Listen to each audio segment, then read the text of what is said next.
Shalom, shalom à tous. Bonjour, bonsoir, selon l'heure à laquelle vous écoutez ce partage. Nous méditons aujourd'hui sur un élément important qui est le jour du Seigneur. Alors nous allons regarder point par point l'importance de rentrer à samedi comme jour du Seigneur et l'importance de se défaire du système catholique qui a imposé dimanche comme jour du Seigneur. Et aujourd'hui, beaucoup de personnes suivent ça, pas parce que c'est ce que la parole de Dieu dit, mais c'est juste parce un peu suivisme moutonnier. Et c'est aussi parce qu'il y a une faiblesse dans le monde chrétien de questionner les pratiques qui sont courantes dans le corps de Christ.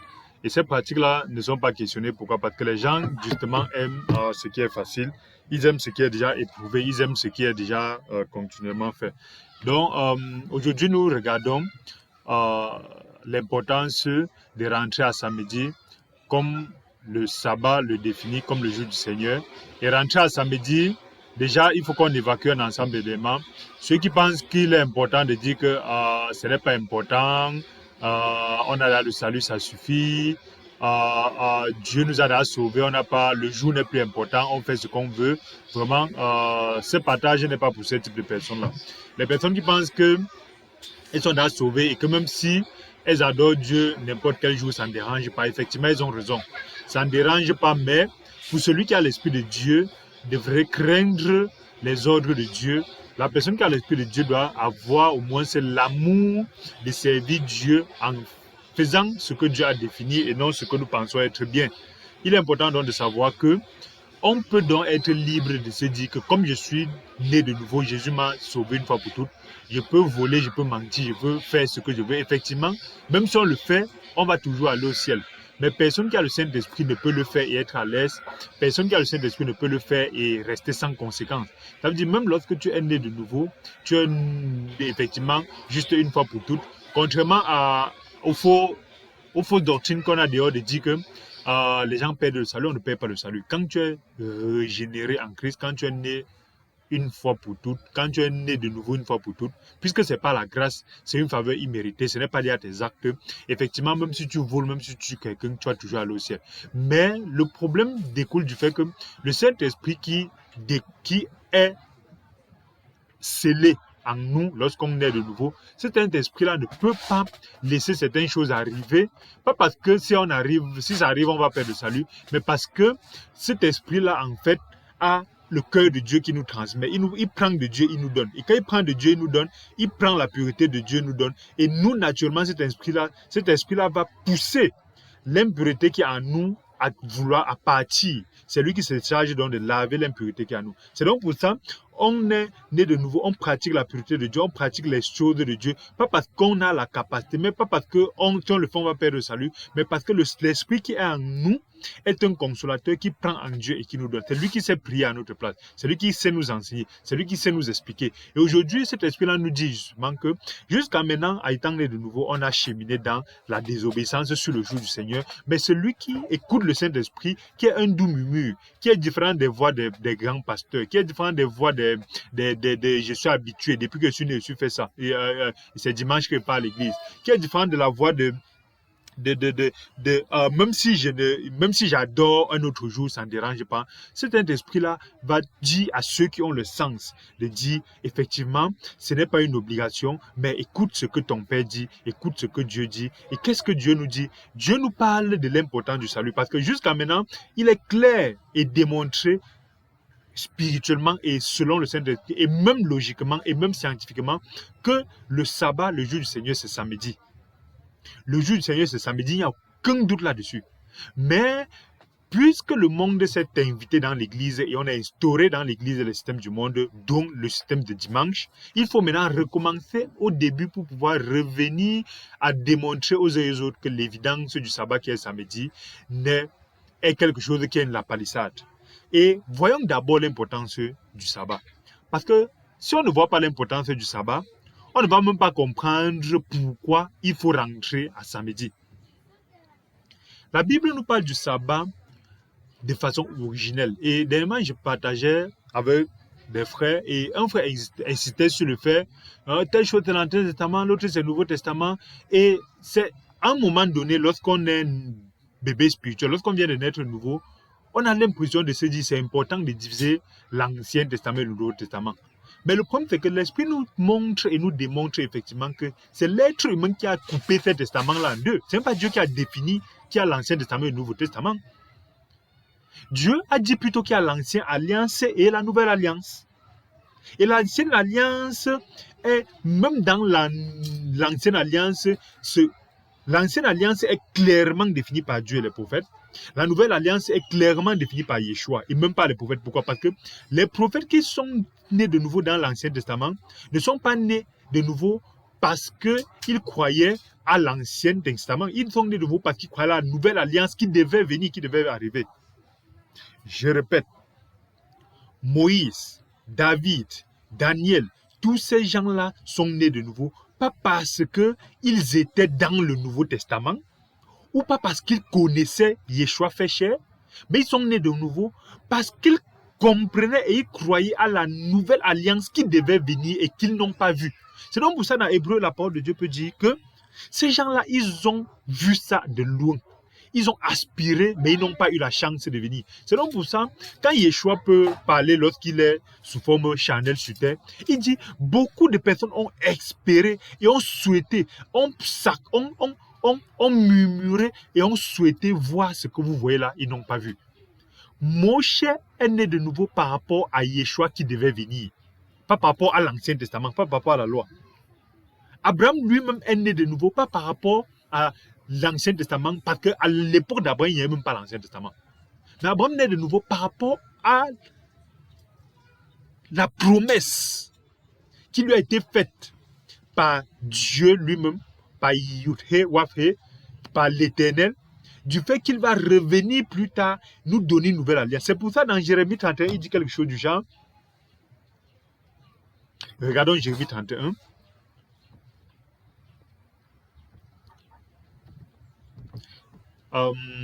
Chacun peut ouvrir sa Bible. Au niveau de Jérémie 31, il y a une promesse extrêmement importante qui est dans l'Ancien Testament, mais c'est une promesse de la Nouvelle Alliance.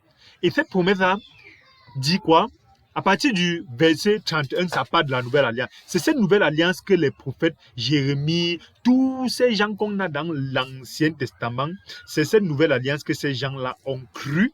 Et ils ont été sauvés, pas parce qu'ils étaient dans la Nouvelle Alliance, mais pas parce qu'ils étaient avec Yeshua, pas parce qu'ils étaient dans le Nouveau Testament, mais parce qu'ils croyaient en ça. Verset 31 de Jérémie 31 dit, « Voici les jours viennent, dit l'Éternel. » C'est l'Éternel lui-même qui définit la Nouvelle Alliance, même étant encore avec les prophètes qui sont aujourd'hui classés comme les prophètes de l'Ancien Testament.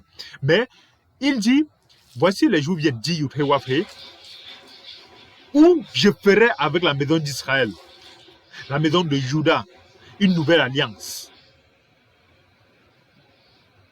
Non comme l'alliance que j'ai traitée avec leur père le jour où je les saisis par la main pour les faire sortir du pays d'Égypte, l'alliance qu'ils ont violée, quoique je fusse leur maître, dit l'Éternel. Mais voici l'alliance que je ferai avec la maison d'Israël. Après ces jours-là, dit l'Éternel, je mettrai mes lois au-dedans d'eux. Je les écrirai dans leur cœur, je serai leur Dieu, ils seront mon peuple. Celui-ci n'enseignera pas plus son prochain en disant, n'enseignera plus son prochain, ni celui-là son frère en disant, connaissez l'Éternel, car tous me connaîtront, depuis le plus petit jusqu'au plus grand, dit l'Éternel, car je pardonnerai leurs iniquités et je ne me souviendrai plus de leurs péchés. Extrêmement important. Dans Jérémie, donc, l'Éternel parle déjà de la Nouvelle Alliance. Et il parle de ça dans plusieurs autres. Et il parle dans Jérémie ici, et ce n'est que la répétition. Pourquoi? Parce que la promesse de la Nouvelle Alliance a été donnée pour ceux qui lisent la Bible. Ils disent que bon, je reste de la Bible que les catholiques ont choisi 66 livres. Pour ceux qui lisent cette Bible-là, la Nouvelle Alliance est déjà promise plutôt à Abraham. Mais pour ceux qui lisent la parole de Dieu qui est la Bible, la parole de Dieu qui ne se résume pas dans ces livres, la nouvelle alliance est promise dès Adam. Dans le testament d'Adam, qui est toujours une partie de la parole de Dieu, qui n'a pas été choisie par les catholiques comme ils vont mettre dans la Bible, dans le testament d'Adam, Qu'est-ce qui fait qu'Adam, quand il pleure chaque jour, il vient à la porte des déserts, à la porte d'Éden, il pleure, il pleure, il pleure. Puisque Éden, c'est le seul endroit qu'il connaissait, il ne pouvait pas quitter Éden, il ne pouvait pas laisser Éden. C'est pour ça que chaque jour, malgré le fait qu'on l'a chassé, on a mis un chérubin à la porte pour l'empêcher d'entrer. Il venait chaque jour pleurer. Et ça fatiguait Dieu à un moment donné. En fait, ces pleurs-là, Dieu étant miséricordieux, Dieu étant consolateur, un jour, Dieu est venu lui dire quoi? Ne pleure plus, va, j'ai déjà dit que tu es chassé, je ne peux plus revenir sur ce que j'ai dit. Va, moi-même je viendrai sous forme humaine pour te consoler après 4 ans et demi. J'entrerai je viendrai sous forme humaine, sous ta descendance, sous forme humaine, je prendrai une forme humaine comme toi pour régler le problème de désobéissance que tu as amené dans ta race. Et c'est à partir de ce jour-là que Adam part et Adam ne vient plus pleurer chaque jour au désert. Et il part dans la grotte, il vit là-bas, ainsi de suite. C'est à partir de ce moment-là qu'on peut voir que même la promesse donnée à Abraham, c'est une promesse qui était déjà faite dès le début à Adam, du fait que l'Éternel va venir faire une nouvelle alliance pour régler le problème du péché. Donc le problème de régler le problème du péché n'est pas un problème qui a été géré avec Moïse, avec la loi, pour qu'on puisse dire que non, la nouvelle naissance doit être liée à la loi devient l'ancien et Jésus devient le nouveau. Non. Jésus est la promesse faite depuis la fondation pour régler le problème du péché au fil du temps. Donc les frères de l'ancienne alliance ont été donc justifiés à cause de la promesse qui fondait sur la nouvelle alliance qu'ils n'avaient même pas encore vue. Aujourd'hui, nous sommes justifiés par la promesse que nous fondons sur l'alliance qui a été faite par Yeshua, que nous n'avons pas vue justement parce qu'à l'an 33, lorsqu'on le crucifie, on peut dire même l'an 33 plus 7. Parce qu'en réalité, il y a un élément qui démontre que, et ce n'est pas important, mais c'est important pour la culture du chrétien. Le chrétien doit savoir qu'il y a une erreur lors de la comptabilisation de l'an 0. Parce que l'an 0, il y a des chances que ce soit 3 ans en avance ou que c'est un retard de 3 ans ou de 7 ans. Parce que c'est un moine appelé soit Emmanuel le Petit qui a lors de la traduction fixé l'an 0. Mais l'an 0, en réalité, aujourd'hui, ça peut être peut-être l'an moins 7 ou moins 3. Mais quel que soit lambda, prenons donc que c'est l'an 0, on peut dire donc qu'il y a 33 ans après l'an 0, lorsqu'on crucifie le Machia à la croix de Golgotha, nous n'étions pas là. Donc nous croyons aujourd'hui au salut fait à la croix par rapport à Yeshua qui est venu dans le passé, alors que ceux qui sont dans l'Ancien Testament croient à Yeshua qui devait venir. C'est donc pour ça qu'il y a une mauvaise doctrine biblique de faire croire aux gens qu'on doit diviser la parole de Dieu en Ancien Testament et Nouveau Testament pour pouvoir dire que telle chose me concerne, telle chose ne me concerne pas. C'était important pour nous de définir cet élément-là pour pouvoir revenir sur l'importance atemporelle du sabbat. Parce que lorsqu'on ne définit pas l'importance atemporelle non liée au temps du sabbat, les gens vont venir nous dire, ouais, vraiment, je suis né de nouveau, je suis plus lié à ça, vraiment, c'était les choses de l'Ancien Testament et c'est les choses des Juifs que vous êtes en train d'amener. Qu'est-ce qui a permis de convaincre les chrétiens de rentrer aux 7 fêtes de l'Éternel? C'est parce qu'à chaque fois que Dieu donnait ces fêtes de l'Éternel, il disait que ce sont des fêtes éternelles. S'il n'y a pas de fêtes éternelles, donc lorsque Dieu dit, je donne ces fêtes-là, ce sont des fêtes éternelles que je donne à vous et à votre descendance, on n'a plus donc la possibilité de venir dire que c'est les histoires des Juifs, c'est pour les Juifs, on est en train de vouloir nous faire judaïser, on est en train de vouloir nous faire, même si il fait ça, même s'il ne fait pas ça et tout mon salut, voilà des abominations que Satan amène dans le corps de Christ pour empêcher les uns et les autres de sortir du chemin de Satan sur lequel ils sont, où ils ont été balisés même avant leur salut, pour rentrer vers le chemin de l'obéissance à ce que Dieu dit, parce qu'ils pensent qu'obéir à ce que Dieu dit, c'est obéir au truc de Dieu. Personne ne dit que tu dois marcher avec le talit. Personne ne dit que tu dois marcher à la kippa. Personne ne dit que tu dois marcher en faisant donc comme les Juifs comme ça là. Ou personne ne dit que tu dois laisser tes cheveux comme ça couler de deux côtés.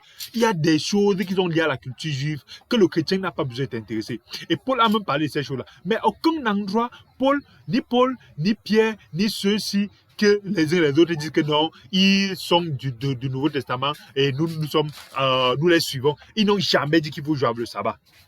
Ils n'ont jamais dit qu'il faut jouer à les fêtes d'éternel. Parce que même Yeshua, on dit qu'il y a tel jour qui avait la Pâque, tel jour il avait. Il respectait ça. Il fêtait la Pâque. Vous êtes plus spirituel que lui. Il fêtait la Pentecôte. Il y a Paul qui dit que tel jour, je ne peux pas fêter tel jour parce qu'il va monter à Jérusalem pour fêter la Pentecôte. Je vais monter à Jérusalem pour fêter la Pâque. Il y a telle fête, la fête des tentes qui est encore en train d'approcher. Il faut que ça vienne me retrouver à Jérusalem. Mais les gens pensent donc qu'ils sont plus spirituels que Paul pour pouvoir dire qu'ils ne vont pas fêter les fêtes d'éternel. Mais ils vont quand même fêter les fêtes sataniques qui sont définies par le système païen qu'on a mené à travers le catholicisme. Donc nous allons regarder justement l'importance du sabbat pour que les uns et les autres ne pensent pas que c'est une histoire de fête des Juifs, mais c'est une histoire de respecter l'observance de notre Créateur. C'est à partir du Créateur qu'on doit voir le sabbat et non à partir de la pratique des Juifs. Parce que la pratique des Juifs eux-mêmes, ils faisaient juste l'observance de ce que le Créateur a dit. C'est pour ça que nous faisons un rewind pour aller loin au début de l'origine de ces choses-là. L'origine de ces choses-là nous parle dans Genèse 27. Non, Genèse 2. Genèse 2. Excusez-moi. Genèse 2 à partir du verset 2 dit, lorsque l'Éternel institue, lorsqu'il crée la race humaine, il lui donne le sabbat. Donc, il n'y a pas de juifs, des chrétiens, des catholiques, des protestants, des païens, de ceci. Lorsqu'il institue la race humaine, il lui donne le sabbat. Donc, malheur à celui qui ne va pas respecter ce que Dieu a dit, sous prétexte qu'il est en train de faire la fête des Juifs. Lorsqu'il crée la race humaine, il lui dit, Genèse 2, à partir du verset 2, 3, il dit, Dieu acheva le 7e jour son œuvre qu'il avait faite. Il se reposa au 7e jour de toute son œuvre qu'il avait faite. Dieu bénit le 7e jour et le sanctifia. Sanctifier veut dire, parce qu'il n'y avait pas encore, Dieu, aide-moi à expliquer ça. Il n'y avait pas encore le péché dans le monde lorsque Dieu a fini la création.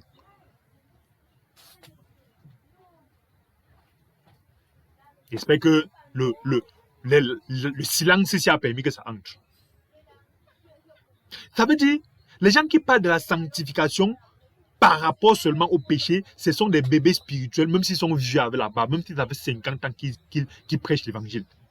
Si quelqu'un parle de la sanctification seulement à cause des histoires de péché, déjà je me suis sanctifié, je n'ai pas forniqué, je n'ai pas fait l'adultère, je n'ai pas bu, je n'ai pas menti, je n'ai pas convoité, c'est pour ça que je suis saint. Et voilà les histoires des bébés spirituels. Mais ce n'est pas mauvais, mais c'est un bon début. Mais revenons à l'importance de l'institution du sabbat lorsque Dieu finit de créer la création et il met l'humanité comme administrateur de la création. Lorsqu'il met l'homme ou l'humanité comme administrateur de la création, l'homme n'est que la fin de la chaîne. L'homme n'est pas la plus grande. Parce que Dieu crée des choses au fur et à mesure. Même si l'homme n'est plus là, la création va continuer. Les arbres n'ont pas besoin de l'homme pour fonctionner. Les animaux n'ont pas besoin de l'homme pour fonctionner. C'est donc pour ça qu'il y a des endroits où l'homme n'a jamais mis les pieds, les arbres fonctionnent, les animaux fonctionnent, et ainsi de suite. Donc l'homme n'a pas à penser que le centre de la terre, c'est lui. L'homme n'a pas à penser que si Dieu fait quelque chose, c'est seulement par rapport à lui. Pourquoi? Parce que le verset 2 de Genèse nous dit, Dieu a béni le 7e jour et il a sanctifié, malgré le fait qu'il y ait un peu péché. Sanctifié ici, spirituellement sanctifié veut dire qu'il a mis à part, il a séparé des autres. La sanctification ici, on dit sanctifiez-vous car l'Éternel est votre Père, il est saint. Ça veut dire qu'il est séparé des autres. C'est donc pour ça, une des abominations que Satan a menées dans l'église, c'est la désanctification des choses, le fait de ne pas mettre les choses à part. Satan est venu mélanger les choses de Dieu avec les choses du monde. C'est donc pour ça, les choses de Dieu qui sont le sabbat, qui est le repos de l'Éternel, le repos de l'homme, qui est le repos, Jésus qui est notre sabbat, on est venu mélanger donc le sabbat qui est le repos donné par l'Éternel et institué par l'Éternel. On est venu mélanger avec le dimanche qui est la fête du roi soleil adoré par les païens à Rome. Dimanche, c'est pour ça que deux cons peuvent observer et voir même qu'en l'origine, c'était Dies Solis. Dimanche, le nom dimanche veut dire Dies Solis, qui veut dire le soleil invaincu, le jour du soleil brillant, le jour du soleil invaincu. Pourquoi le soleil invaincu? Parce que les païens, la plus grande chose que tous les païens de la terre pouvaient percevoir de façon commune, comme étant la plus grande, c'était le soleil. C'est donc pour ça, les païens n'ayant pas une capacité d'avoir le Saint-Esprit pour voir qu'on peut adorer Dieu sans lier à quelque chose, ils ont adoré Dieu en liant quelque chose à quelque chose qui pouvait montrer que voilà, le Dieu c'est quoi. Parce qu'il ne fallait pas qu'on dise à quelqu'un Dieu c'est quoi, on dit que il n'est pas, on ne le voit pas. Vous savez pourquoi aujourd'hui beaucoup de personnes disent qu'ils sont athées, ils sont pas, ils disent que parce qu'ils ne voient pas Dieu. C'est parce que l'être humain veut toujours croire en ce qu'il voit. Or, c'est effectivement une abomination. Pourquoi? Parce que l'être humain intelligent, c'est qu'il n'a pas besoin de voir pour croire. Pourquoi? Parce que pendant que je parle, tous les êtres humains savent qu'il y a ce qu'on appelle la lumière. Mais la lumière, c'est quoi? C'est une onde. C'est une onde qui est un déplacement des structures moléculaires qu'on appelle des structures. Je peux pas des structures d'une partie, parce qu'il y a une partie plus petite que l'atome qu'on appelle les quarks. L'atome est constitué des, comment on dit ça de façon simple? Le plus petit élément de la matière que nous connaissons, c'est l'atome. Mais le problème, c'est que l'être humain a cette intelligence de savoir qu'en bas de l'atome, il y a quoi? Lorsqu'on découpe les atomes, on a quoi? Parce que lorsqu'on découpe la matière, on a les molécules. Lorsqu'on découpe les molécules, on a les atomes. On a donc les atomes. On a peut-être 108. C'est 100 combien? Mendeleev a classé les atomes. On a peut-être 100. Mike, Mendeleev, le tableau Mendeleev, c'est combien d'atomes? C'est environ la centaine. Je pense environ la centaine. Parce qu'à l'époque, je récitais même les 20 premiers. C'est environ la centaine. Ou 108 ou 105, un truc comme ça. Donc, il y a environ 108 ou 105 atomes. Mais lorsqu'on casse l'atome, qu'est-ce qu'on obtient? On obtient justement des particules qu'on appelle les quarks. Mais il y a donc ces particules-là ont avec deux comportements. Il y a les particules qui bougent et celles qui ne bougent pas. Maintenant, les particules qui ne bougent pas, on a donc les neutrinos, les neutrons, on a les neutrons, ainsi de suite. Ce sont les particules. Mais on a des particules qui bougent. Parmi lesquelles quoi? Les électrons et les photons. Donc, la lumière, en fait, c'est un déplacement des particules subatomiques qu'on appelle les photons. Mais, nous parlons de ça pour dire que lorsque l'être humain a voulu définir que la chose, que si je dois concevoir le créateur, je dois le concevoir par rapport à quelque chose que peut toucher. La plus grande chose qu'il pouvait toucher et voir, quand je dis toucher entre guillemets, c'est de percevoir. Quand on montre mal à l'enfant, on montre à la femme âgée, on montre à tout le monde, c'était le soleil. C'est donc pour ça que pendant tout l'être humain s'est réduit à adorer le soleil. Quelque chose, vous allez voir en Égypte, on va appeler Ra. Après, on va appeler Amon-Ra. Après, on va appeler, vous voyez, chez les païens de Rome, on va appeler Apollon.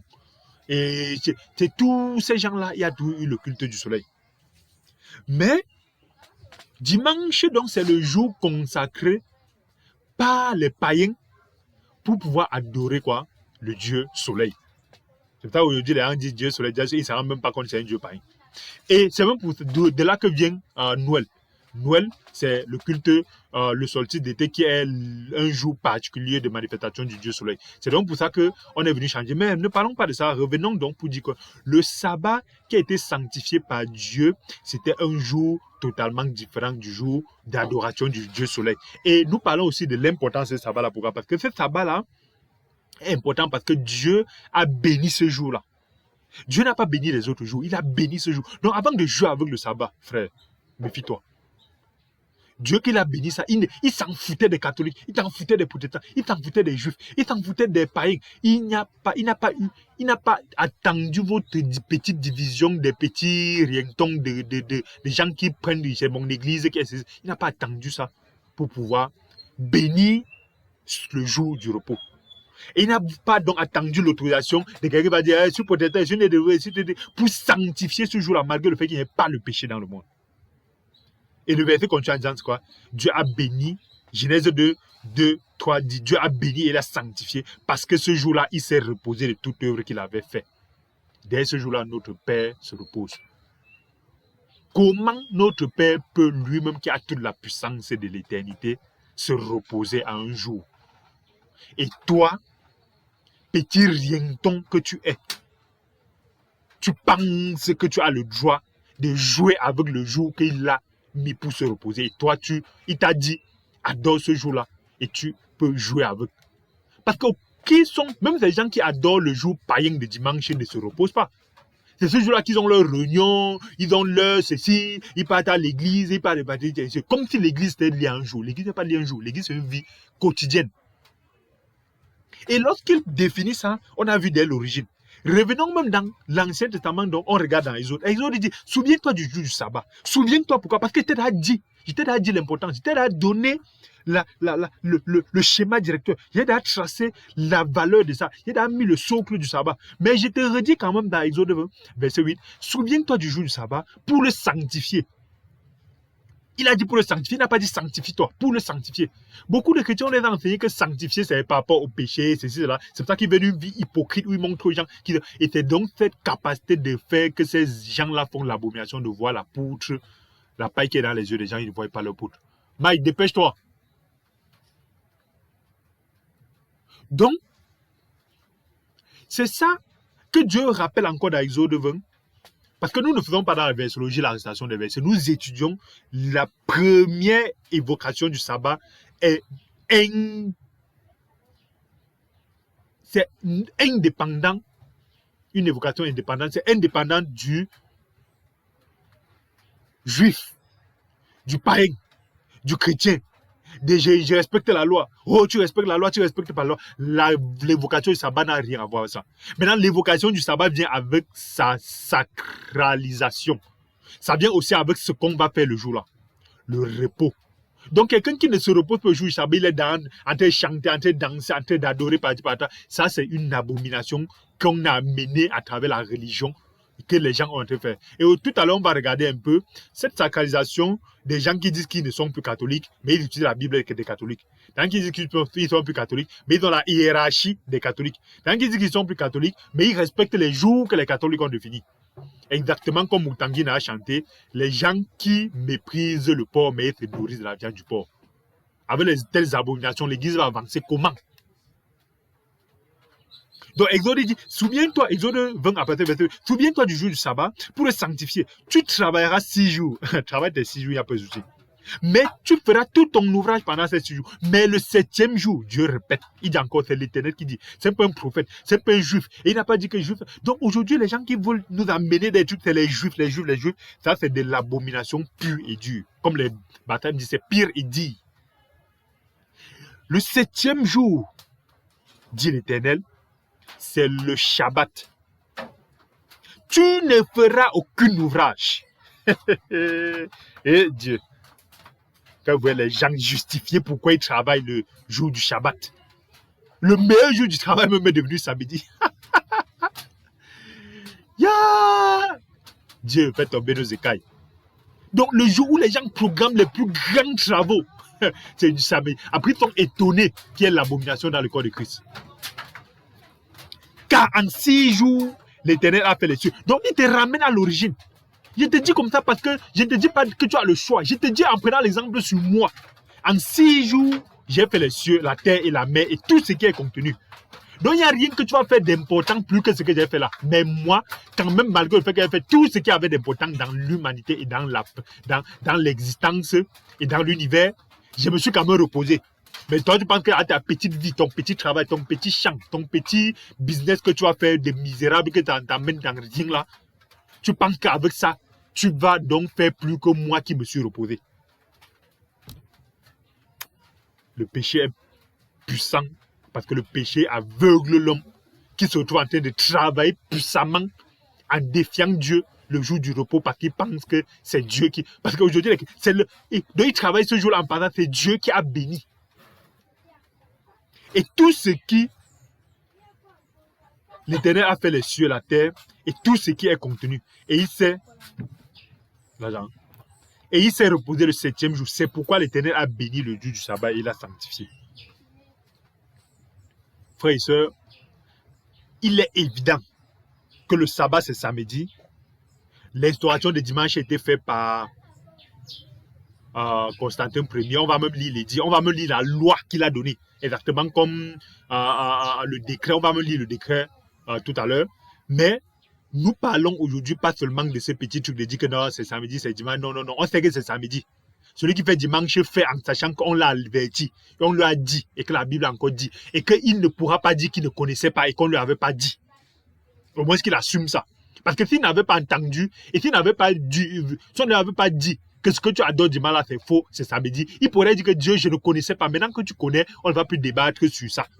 On débat maintenant sur l'importance de se reposer le samedi, parce que l'Éternel lui-même qui n'a pas besoin de repos s'est reposé. Ça veut dire qu'il y a quelque chose de spirituel dedans.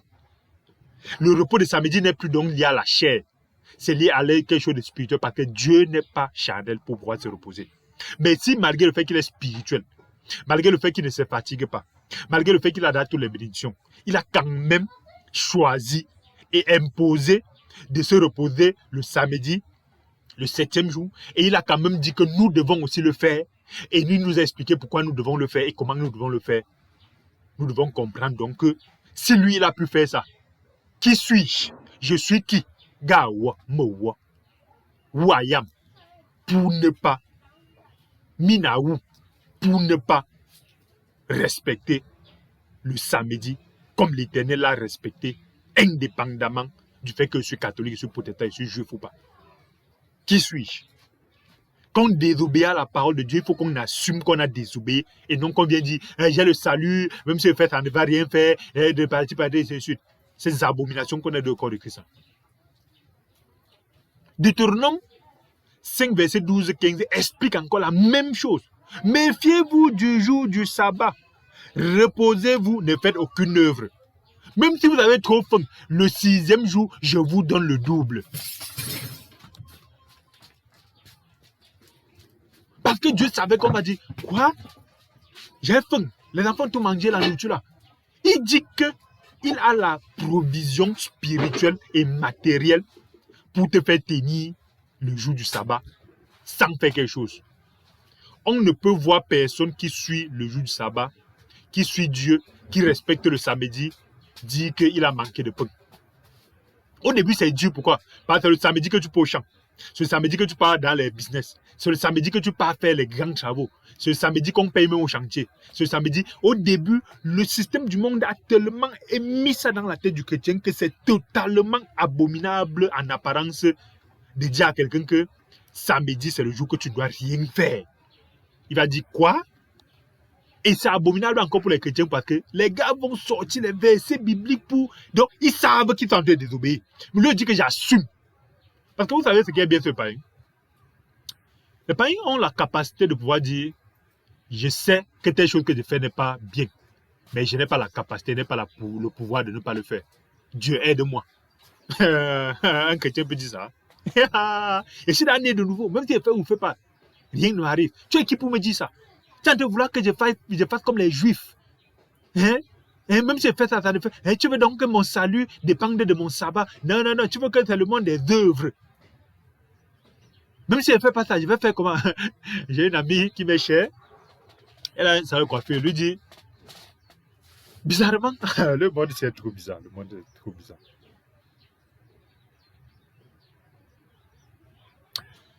Avant qu'elle n'ouvre son propre salon de coiffure, elle travaillait pour quelqu'un. Elle travaillait pour quelqu'un, mais elle avait quand même un jour de repos qui était, je pense, lundi ou un autre jour, ou mardi. Ce jour-là, elle ne faisait rien, elle se reposait. Donc l'être humain sait que c'est important de se reposer quand c'est pour son intérêt.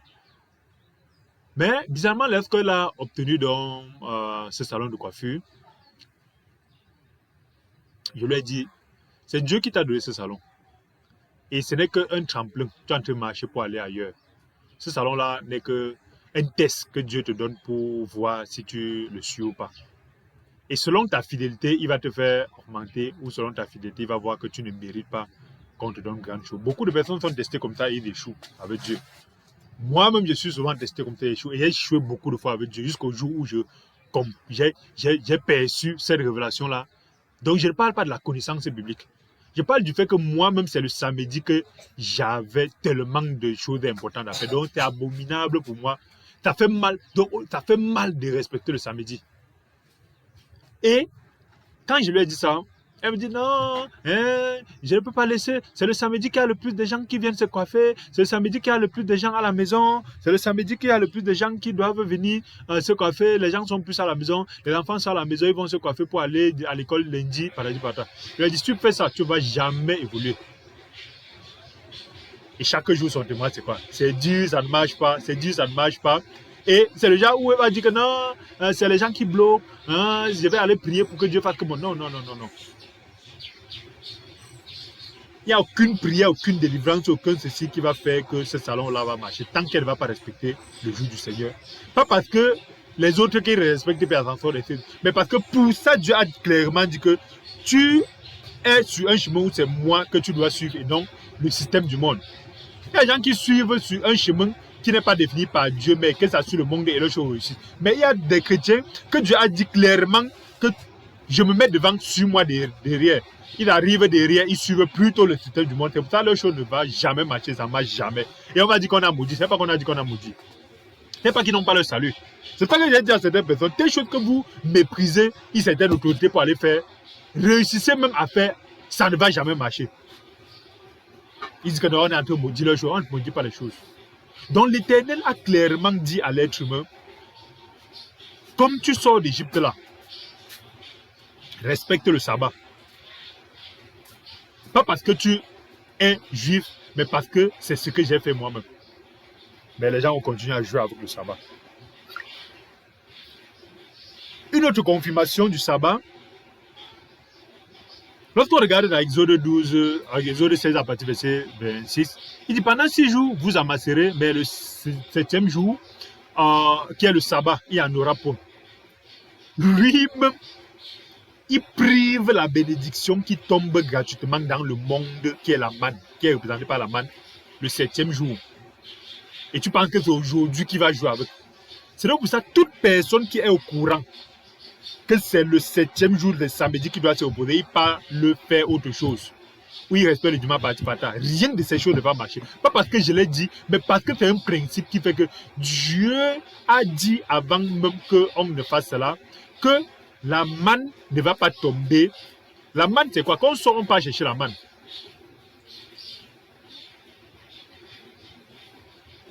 Lorsqu'on sort, on part chercher la manne. Et cette manne-là, même si tu travailles, n'oublie pas que c'est Dieu qui donne la manne à ton patron de te payer. Même si tu fais un travail, c'est Dieu qui donne la manne pour te protéger. Tu peux mourir en sortant, tu peux mourir au chantier, tu peux mourir L'autre jour, j'étais au champ, il y avait les éclairs qui frappaient et il n'y avait pas un endroit pour m'abriter. J'étais au champ et j'ai vu justement l'importance d'avoir un endroit pour s'abriter lorsque Dieu gronde. Les éclairs étaient en train de frapper partout à côté. Il n'y avait pas. La prochaine maison, c'était à des centaines de mètres. J'étais dans le champ et en ce moment, j'ai eu peur. Non. Est-ce que vous savez comment ça fait peur d'être... Puisque tu ne sais pas où l'éclair va frapper. En ce moment, j'ai compris l'importance d'être avec Dieu. Mais Dieu, donc, ici, nous donne le message spirituel qu'il a bloqué la manne du 7e jour. Frères et sœurs, toi qui cherches la manne du 7e jour, tu ne vas rien obtenir. Nous allons revenir tout à l'heure dans la seconde partie pour regarder principalement l'apport du sabbat dans la vie spirituelle du chrétien.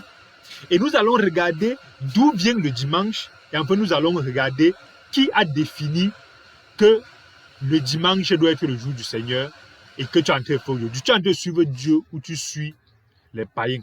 On va voir ces éléments-là. Merci d'avoir écouté ce partage.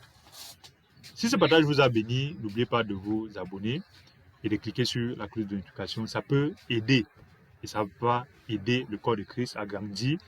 Et avec ça, nous allons revenir vers le chemin de Dieu. Shalom et à bientôt sur Simama.